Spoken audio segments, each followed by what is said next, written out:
Missão e valores. Tanto palavreado sem fundamento sobre algo tão real. Seja paciente comigo, se assim o desejar, enquanto falo sobre missão e valores. Digo isso porque esses dois termos estão entre as palavras mais abstratas, mais utilizadas e mais mal compreendidas no mundo dos negócios. Quando falo para audiências, perguntam-me frequentemente sobre esses temas, e sempre transmitindo alguma espécie de pânico sobre o seu verdadeiro significado e pertinência. Em Nova York, certa vez, me perguntaram o seguinte: pode, por favor, definir a diferença entre missão e valores e também dizer-nos que diferença essa diferença faz? As escolas de ciências empresariais ajudam nessa confusão. Fazem regularmente os seus alunos escreverem declarações de missão e debater valores. Uma prática tornada ainda mais fútil por ser realizada no vazio. Muitas empresas pedem o mesmo aos seus executivos sêniores, normalmente na tentativa de criar uma placa que soe a qualquer coisa nobre e que depois possam colocar na recepção da empresa. Muitas vezes esses exercícios terminam com um conjunto de lugares comuns, que apenas contribuem para deixar os colaboradores confusos ou céticos. Quem é que não conhece uma declaração de missão que diga algo do gênero: a empresa XYZ valoriza a qualidade e o serviço, ou tal empresa é orientada para o cliente? Diga-me, qual é a empresa que não valoriza a qualidade e o serviço, ou que não se focaliza nos seus clientes? E quem é que não conhece uma empresa que já gastou horas intermináveis em debates emocionais apenas para determinar valores que, apesar de boas intenções, parecem ter sido arrancados de uma lista universal de virtudes, incluindo integridade, qualidade, excelência, serviço e respeito? Por favor, me poupem. Todas as empresas decentes aceitam essas qualidades. E, francamente, a integridade é apenas um bilhete para o jogo. Se não a tiver nos ossos, não lhe deveria ser permitido entrar em campo. Por outro lado, uma boa declaração de missão e um bom conjunto de valores são tão reais que o atingem em cheio com as suas características concretas. A missão anuncia exatamente qual é o seu rumo e os valores descrevem os comportamentos que vão conduzir a empresa até lá. Por falar nisso, prefiro abandonar o termo valores. Prefiro usar comportamentos. Mas, em nome da tradição, vamos manter a terminologia comum. Primeiro, sobre aquela missão. Na minha experiência, uma declaração de missão eficaz responde basicamente a uma pergunta: de que forma pretendemos vencer neste negócio? Não responde a perguntas como: em que é que nós éramos os melhores nos bons velhos tempos? Nem responde a pergunta de que forma podemos descrever a nossa área de negócio de modo a que nenhuma unidade ou divisão específica ou nenhum executivo sênior se aborreça. Em vez disso, a pergunta: de que forma pretendemos vencer nesse negócio? É definitiva. Requer que as empresas façam escolhas acerca de pessoas, investimentos e outros recursos, e evita que caiam na armadilha da missão comum, que é prometer que serão todas as coisas para todos a toda hora. Essa questão obriga as empresas a delinear os pontos fortes e as fraquezas, de modo a avaliar onde é que, no cenário competitivo, podem desempenhar o seu papel de uma forma lucrativa. Sim, lucrativa. É essa a chave. Mesmo a Ben Jerry's, a empresa de sorvetes com sede em Vermont, conhecida pela sua criatividade na concepção de deliciosos sorvetes e pela intensa ação social que preconiza, tem como um dos elementos da sua declaração tripartida de missão o crescimento lucrativo e ainda aumentar o valor para os stakeholders, as partes interessadas no caso. Pois os seus executivos sabem que, sem sucesso financeiro, nenhum objetivo social terá qualquer chance. Isso não significa que uma missão não deva ser forte ou ter aspirações. A Ben Jerry's, por exemplo, diz que quer vender gelados 100% naturais e misturas eufóricas. E ainda, melhorar a qualidade de vida a nível local, nacional e mundial. Esse tipo de linguagem é fantástico, uma vez que tem o poder de entusiasmar as pessoas e motivá-las a esforçarem-se. Ao final do dia, as declarações de missão eficazes equilibram o possível e o impossível. Elas indicam claramente a direção a tomar para obter lucro e a inspiração necessária para que os colaboradores sintam que fazem parte de algo grande e importante. Tomemos agora como exemplo a nossa missão na GE. De 1981 a 1995, dissemos que queríamos ser a empresa mais competitiva do mundo, ao nos tornar na primeira ou segunda maior empresa de cada mercado, consertando, vendendo ou encerrando todos os negócios abaixo do desempenho desejado e que não conseguiam atingir esse objetivo. Não havia qualquer dúvida quanto ao que esta missão significava ou tinha implícito. Era específica e descritiva, sem nada de abstrato. Implicava também aspiração na sua missão global. Essa missão se materializou de variadas formas. Antes de mais, numa época em que a estratégia de negócio era, por essência, mantida dentro de um envelope na sede da empresa e que em qualquer informação sobre o assunto tinha origem em rumores. Falávamos abertamente sobre quais os negócios que já eram número 1 ou número 2 e sobre os que precisavam urgentemente de uma intervenção ou seriam abandonados. Tal franqueza chocou o sistema, mas fez maravilhas para tornar a missão real para os nossos colaboradores. Eles podem não ter gostado quando alguns negócios foram vendidos, mas compreenderam os motivos que estiveram por detrás da decisão. Além disso, nós insistimos constantemente no tema da missão em todas as reuniões, desde as mais restritas até as mais alargadas. Qualquer decisão ou iniciativa estava associada à missão. Recompensávamos publicamente aqueles que nos conduziam à missão e deixamos para trás os que, por alguma razão, não conseguiam lidar com ela. Normalmente devido à nostalgia da forma como os negócios eram feitos nos bons velhos tempos. Analisando agora, é possível que em 1981 pudéssemos ter planejado uma missão completamente diferente para a GE. Digo que depois de muitos debates e de muita análise profunda da tecnologia, dos concorrentes e dos clientes, tínhamos decidido que queríamos tornar-nos um fabricante mundial de produtos elétricos, mais inovador. Ou poderíamos ter decidido que o mais lucrativo era tornar global, rápida e meticulosa cada área de negócios que possuíamos, independente da sua posição de mercado. Qualquer uma dessas missões teria desviado a GE para um caminho totalmente diferente daquele que escolhemos. Teria sido necessário que comprássemos e vendêssemos áreas de negócios que não aquelas que escolhemos para esse efeito, ou que contratássemos e demitíssemos outros colaboradores, entre essas medidas. Mas, tecnicamente, não as questiono enquanto missões. Elas são concretas e específicas. Sem dúvida, a missão dos produtos elétricos teria sido recebida com grande satisfação pela maioria dos colaboradores da GE. Afinal de contas, era isso que a grande maioria pensava que nós éramos.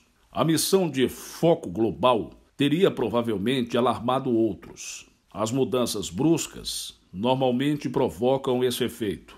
Uma última palavra sobre missões no que diz respeito à sua criação. Como projetamos uma missão?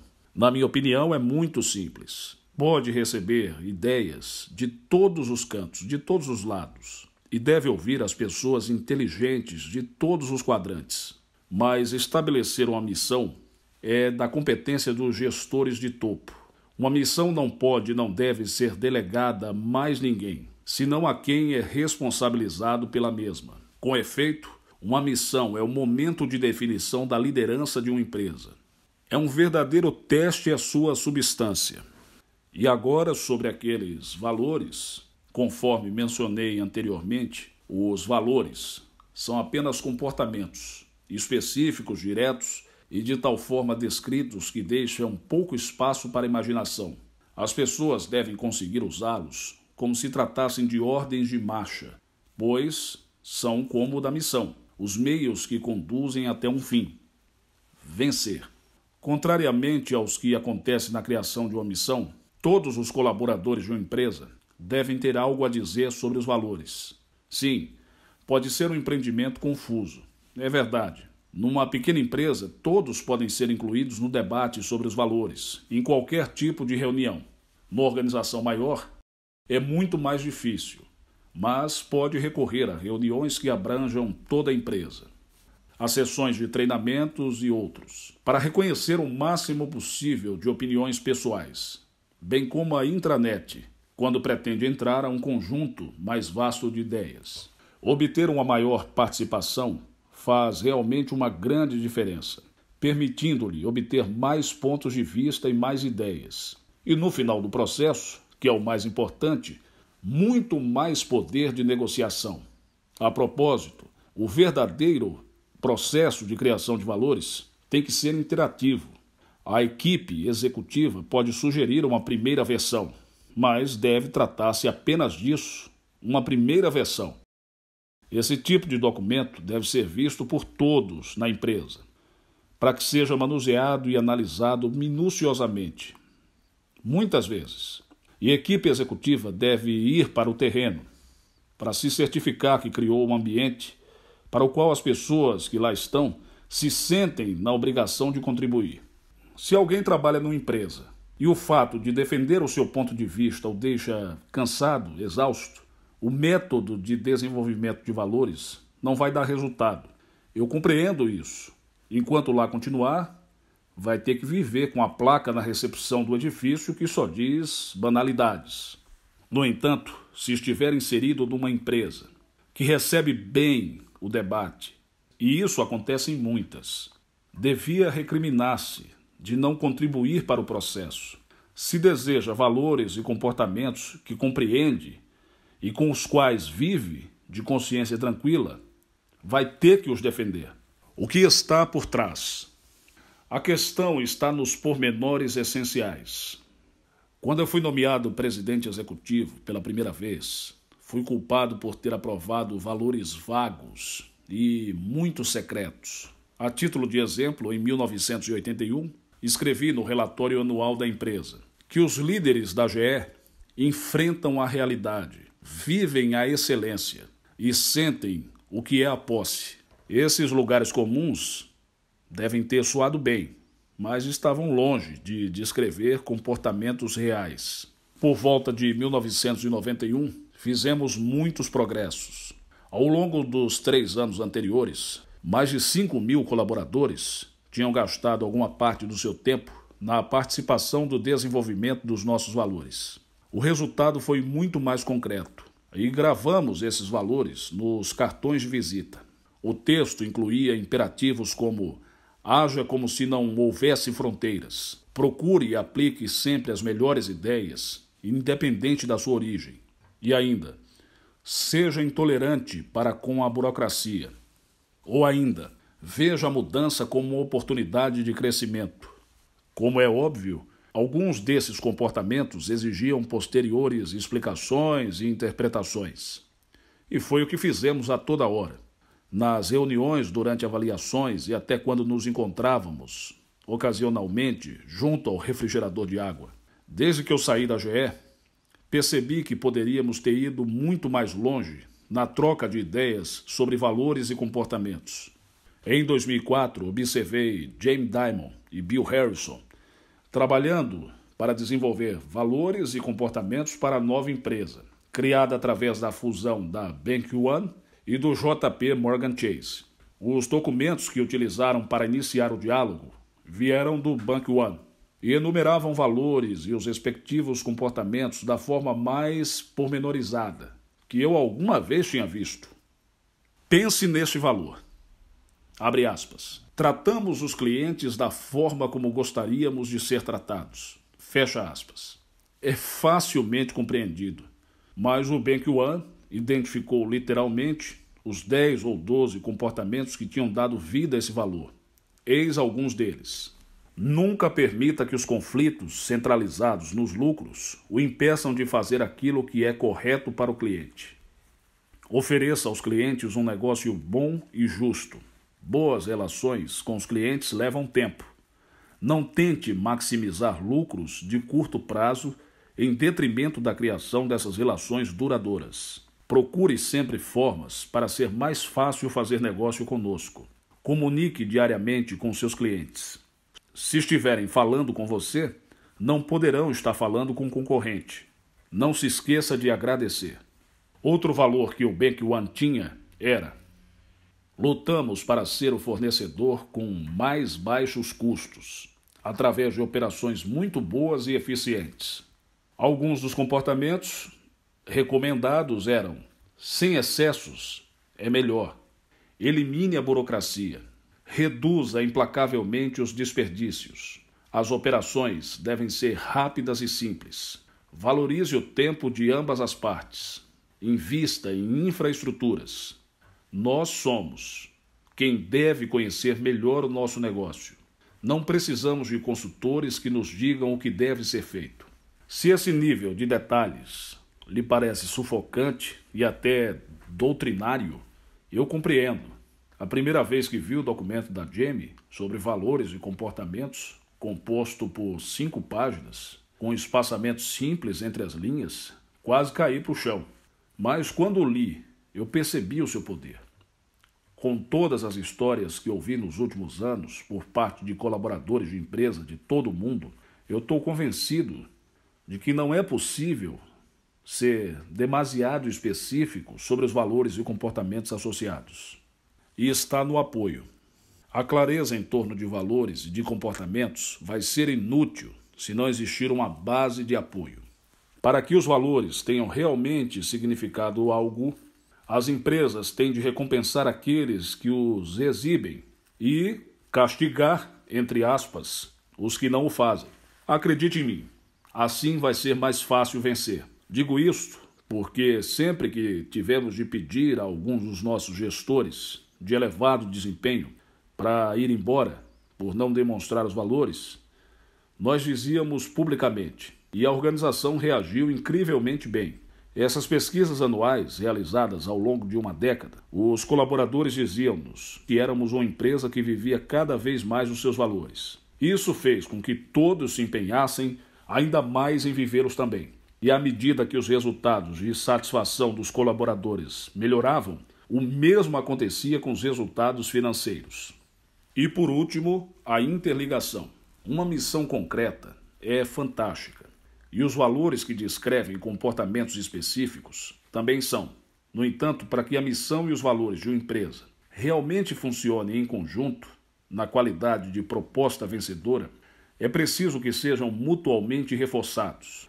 Parece evidente que os valores de uma empresa devem apoiar a sua missão, mas é muito fácil que isso não aconteça. Uma desconexão entre as partes da estrutura de uma empresa pode resultar provavelmente mais em um pecado de omissão do que num erro na encomenda, mas acontece muitas vezes.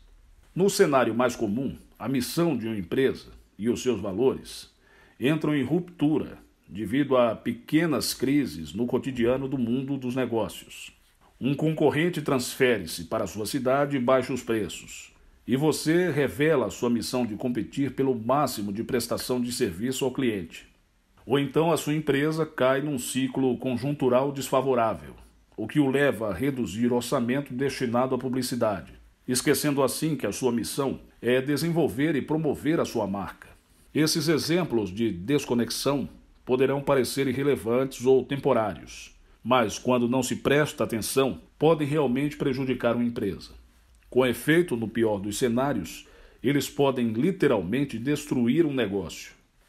É isso que me parece que aconteceu na Arthur Andersen e na Enron. A Arthur Andersen foi fundada há quase um século, com a missão de se tornar a mais respeitada e fidedigna auditora do mundo. Era uma empresa que mostrava orgulho em ter a coragem de dizer não, mesmo quando isso significava perder um cliente. Conseguiu contratar os revisores oficiais de contas mais competentes e mais íntegros, recompensando-os pelo fato de seu trabalho ter prontamente conquistado a confiança de grandes empresas e de entidades reguladoras de todo o mundo. Surgiram então os tempos do boom dos anos 80 e a Arthur Andersen decidiu que queria iniciar um negócio na área de consultoria. Era nessa área que se encontrava toda a animação, já para não falar nas ótimas oportunidades de fazer muito dinheiro. A empresa começou a contratar mais MBA e a pagar os salários em constante ascensão que a indústria de consultoria exigia. Em 1989, a empresa procedeu a uma cisão de seus negócios, arrumando-os numa divisão tradicional de contabilidade, chamada Arthur Andersen, e na Andersen Consulting, para a área de consultoria. Ambas se posicionaram debaixo de uma só empresa, denominada Andersen Worldwide. Em vez de valorizarem a sensatez, as empresas de consultoria normalmente incentivam a criatividade e recompensam um comportamento de vendas agressivo, transferindo o cliente de um projeto para outro projeto. Na década de 90, em particular, assistimos a uma verdadeira mentalidade de cowboy na indústria de consultoria e área de contabilidade. A Andersen sentiu o impacto. Alguns dos seus consultores foram claramente influenciados por esse momento avassalador, negligenciando os valores do negócio da auditoria, pelos quais se tinham guiado durante tanto tempo.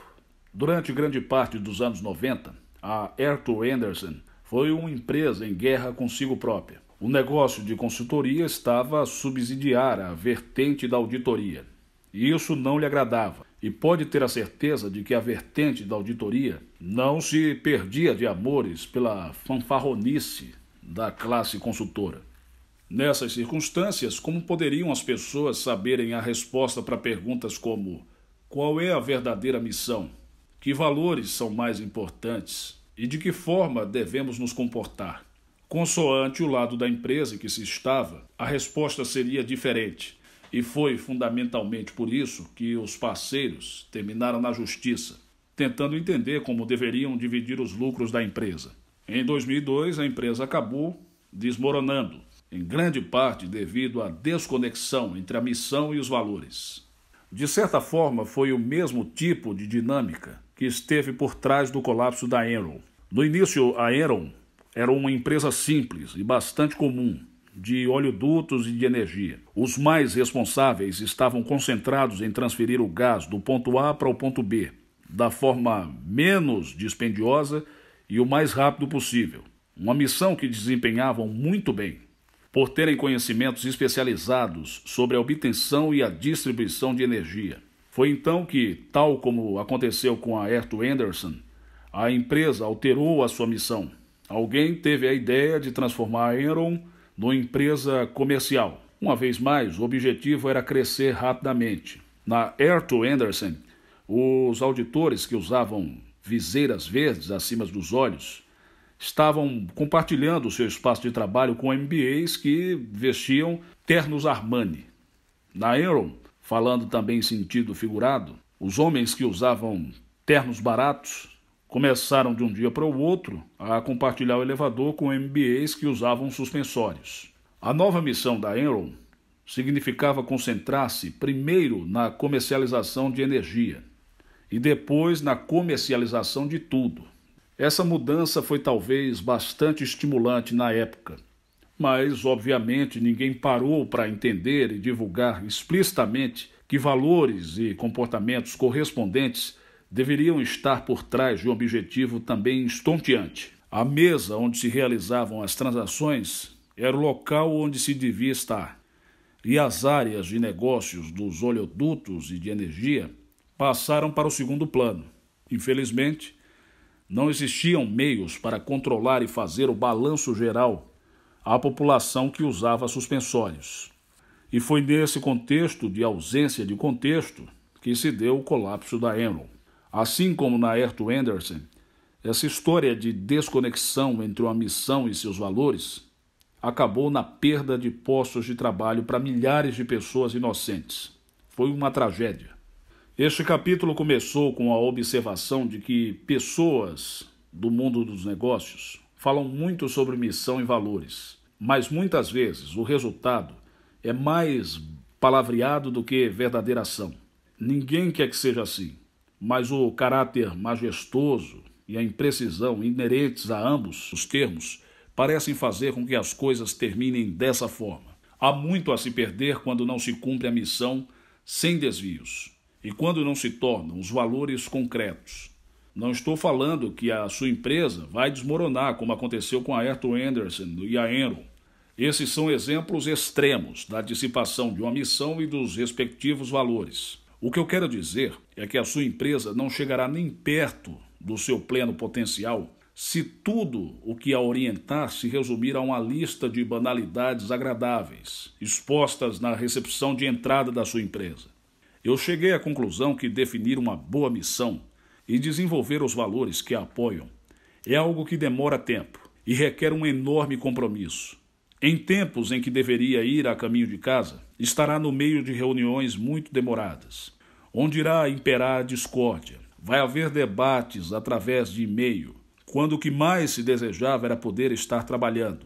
Existirão momentos dolorosos, quando tiver que despedir pessoas de que realmente gosta, mas que não assimilam a missão ou não vivem os seus valores. Em dias como esses, poderá desejar que a sua missão e os seus valores fossem vagos e genéricos, mas não podem ser. Demore o tempo necessário, gaste energia, transforme-os em realidade. Capítulo 2. Franqueza. O pequeno segredo sujo mais importante nos negócios. Sempre fui um grande defensor da franqueza.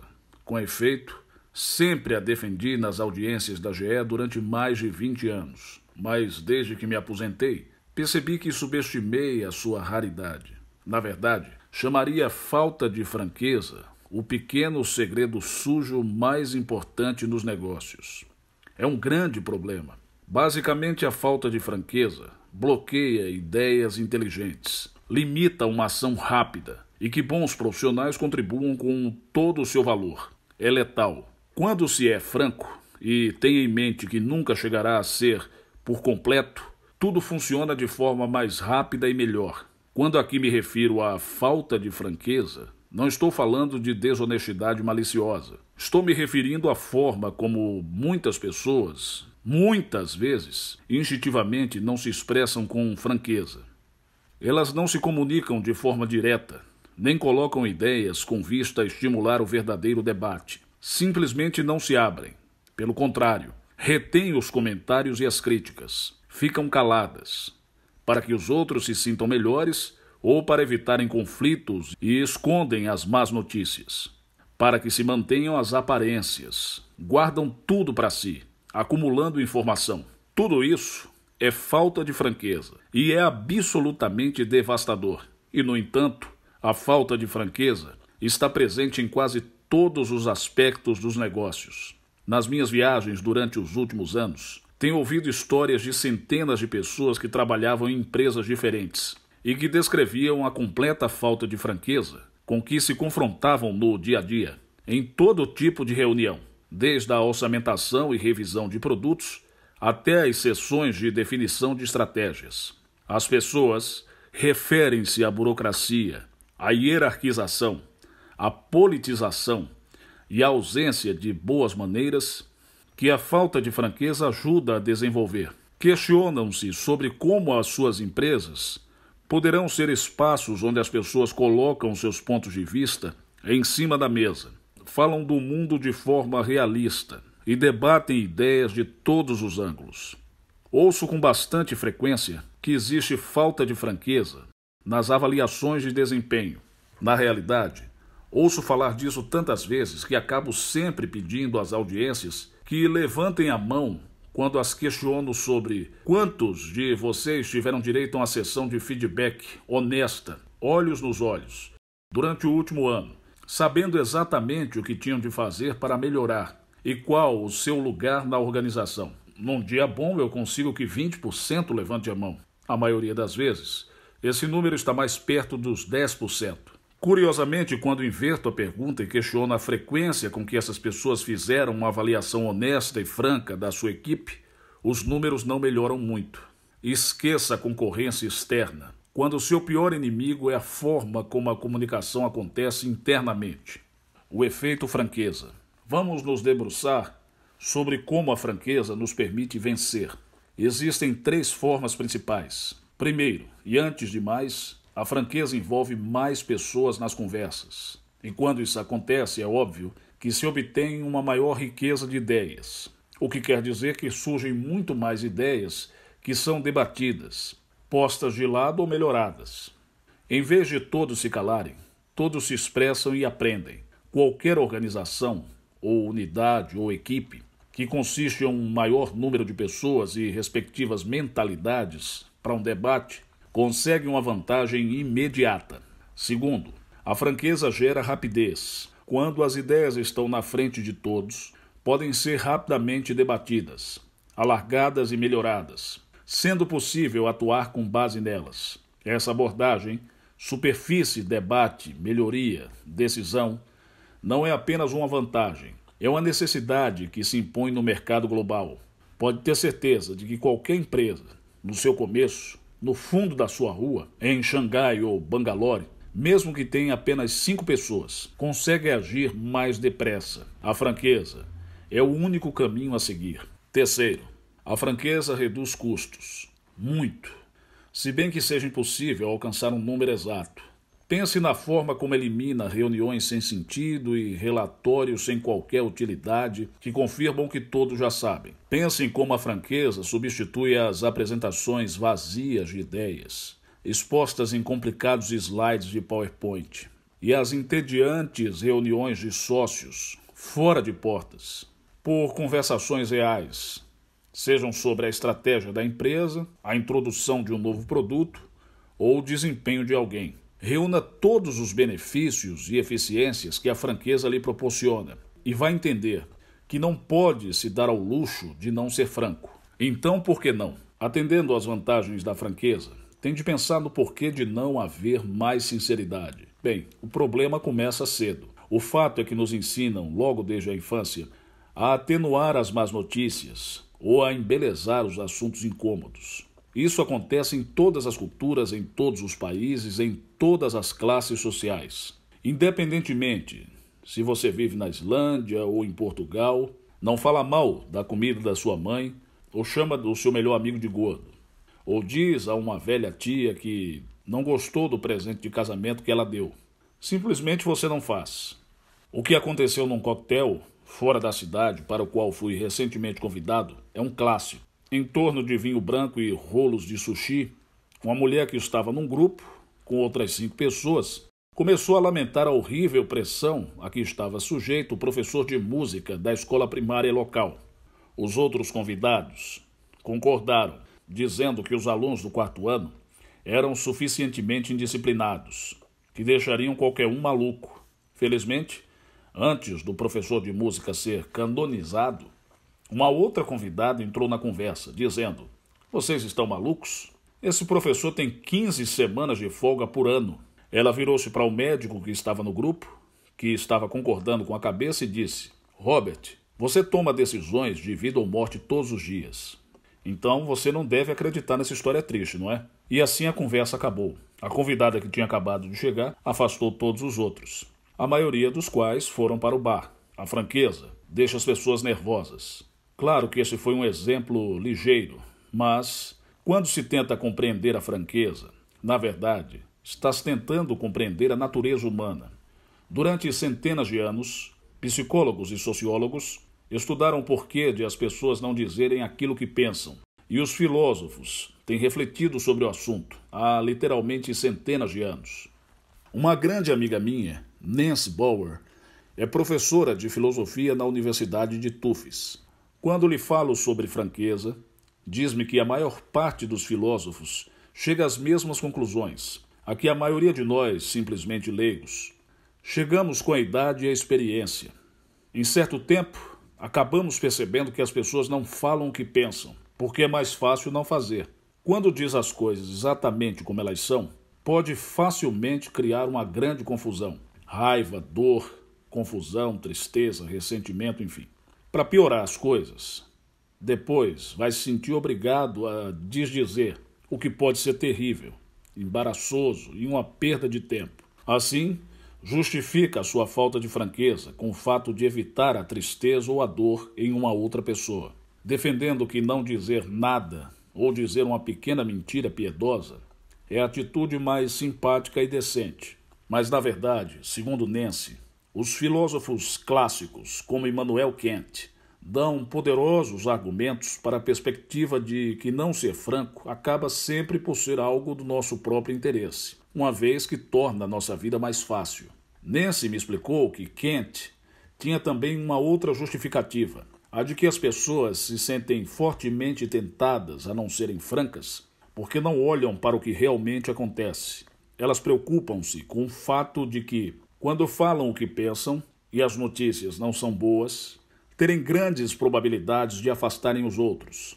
Mas o que elas não veem é que essa falta de franqueza é a pior forma de alienação. Para Kant, havia uma grande ironia nisso, explicou Nancy. Ela acreditava que quando as pessoas evitam a franqueza, com vista a procurar captar as boas graças dos outros, na verdade destroem a confiança e dessa forma acabam por minar a sociedade. Eu comentei com Nancy que o mesmo se pode dizer sobre os resultados que acabam por minar o mundo dos negócios. Desde então até agora, na verdade, a importância irrevogável da franqueza no meio empresarial norte-americano é relativamente recente.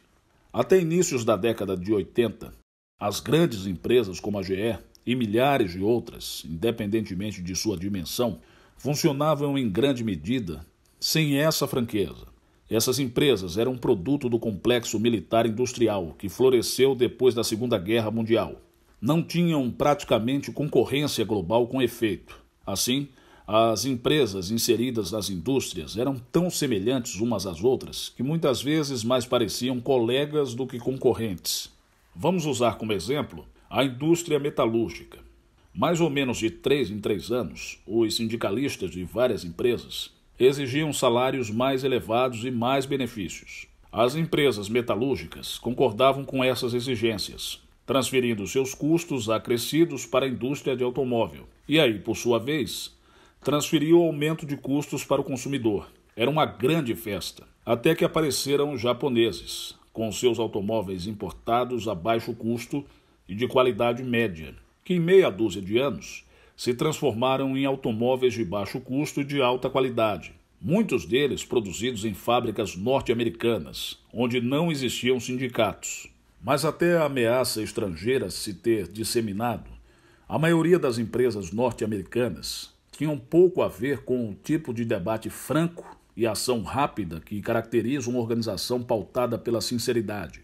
Usavam pouco disso. Assim, os incontáveis níveis de burocracia e os códigos de comportamento social, fora de moda, conduziram a um tipo obrigatório de boas maneiras e de formalidade em quase todas as organizações. Registravam-se poucos confrontos abertos com relação à estratégia ou os valores. As decisões eram tomadas, em sua grande maioria, a portas fechadas.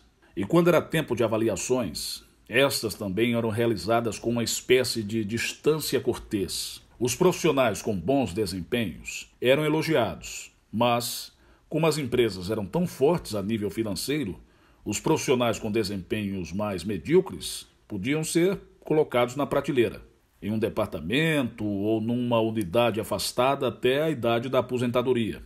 Sem franqueza, todos ficavam bem vistos, e o negócio ia se arrastando. O status quo era aceito. O comportamento fingido era sinônimo de apenas mais um dia normal no escritório. E as pessoas com iniciativa, espírito empreendedor e coragem eram chamadas de incômodos.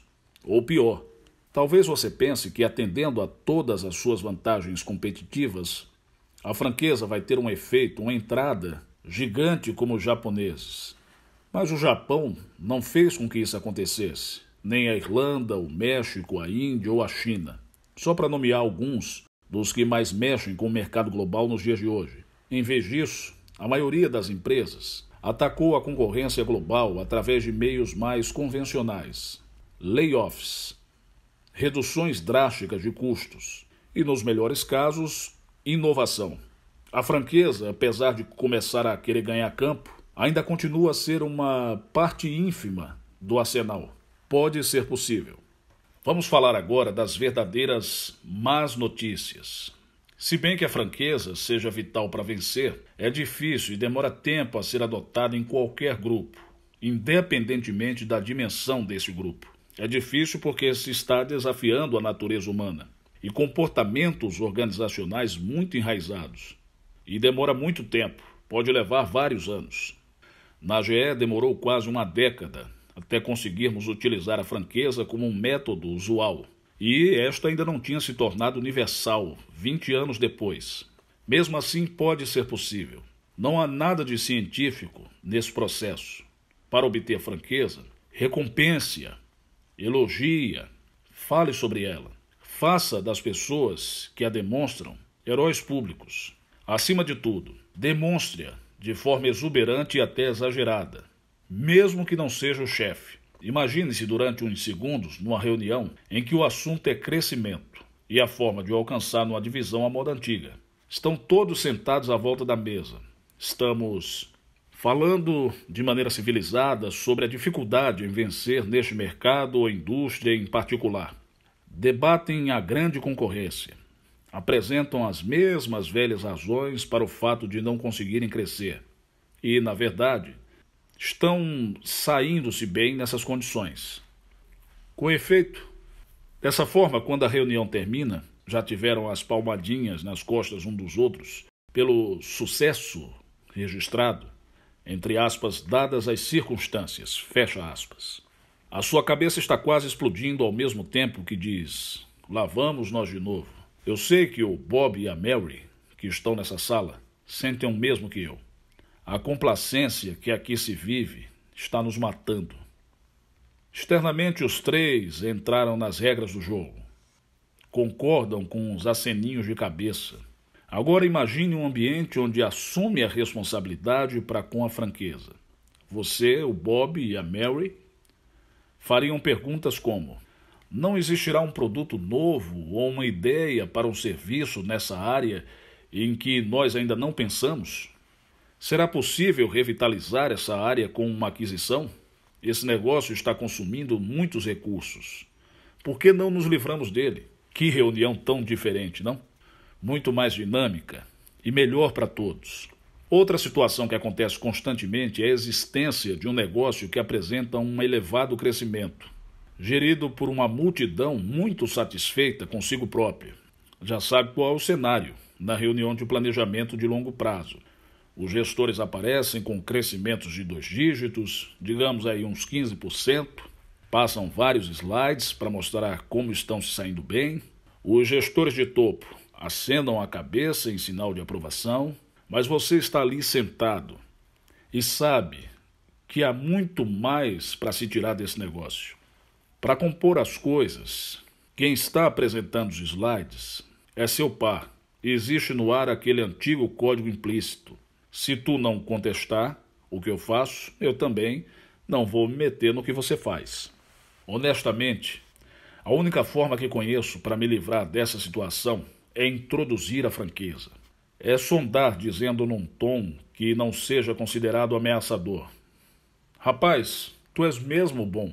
Que trabalho magnífico. Esse é o melhor negócio que temos. Por que não investimos mais recursos e apostamos em mais crescimento? Com a excelente equipe que criaste, deve haver umas 10 aquisições lá fora à tua espera. Já analisou isso de forma global?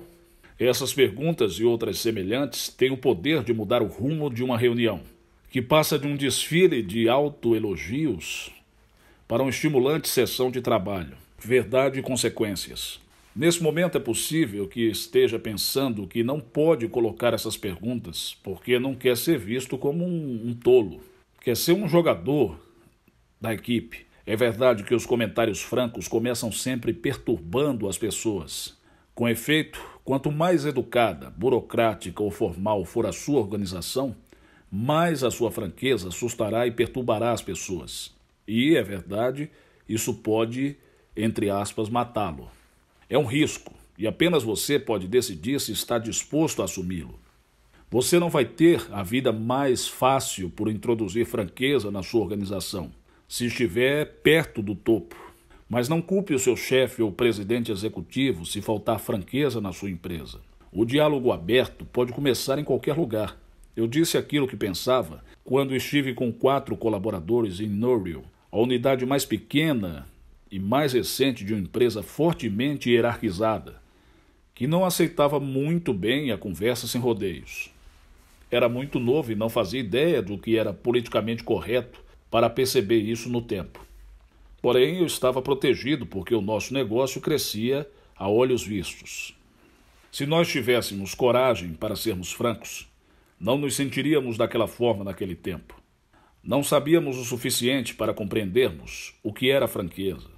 Era simplesmente natural falar abertamente, argumentar e debater, conseguindo que as coisas acontecessem mais depressa. Se éramos alguma coisa, éramos loucamente competitivos. Sempre que fui promovido, o primeiro ciclo de revisões, quer fosse de orçamentos ou de avaliações, era frequentemente embaraçoso e desagradável.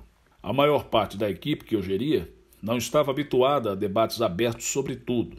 Como exemplo, nós analisávamos um relatório e uma avaliação de recursos humanos durante a conversa. Concordamos que um determinado indivíduo era muito mau. No entanto, a sua avaliação escrita fazia ele parecer um príncipe. Sempre que questionava essa falta de veracidade, ouvia respostas do gênero sim, sim, sim, sim, mas por que razão devemos colocar isso por escrito? E eu explicava o porquê defendo a franqueza. Na análise seguinte, já víamos o impacto positivo da franqueza. Começamos a ter uma melhor equipe em campo. E em cada novo ciclo sucessivo, cada vez mais pessoas eram francas comigo.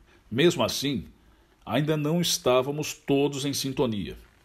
Desde o dia que eu entrei para a GE até o dia em que fui nomeado presidente executivo da empresa, 20 anos mais tarde, os meus chefes sempre me advertiram sobre a minha franqueza. Eu era apelidado de desagradável e era constantemente alertado para o fato de que a minha franqueza, em breve, poderia prejudicar minha carreira. Agora minha carreira na GE terminou. E digo a vocês que foi a franqueza que fez com que eu tivesse resultado. Muitas outras pessoas entraram no jogo. Tantas vozes, tanta energia. Fomos francos uns com os outros, de forma honesta. E cada um de nós tornou-se melhor por isso. Nós falamos muito nesse capítulo sobre uma palavra, mas é realmente muito simples. A franqueza traz resultados, porque a franqueza organiza.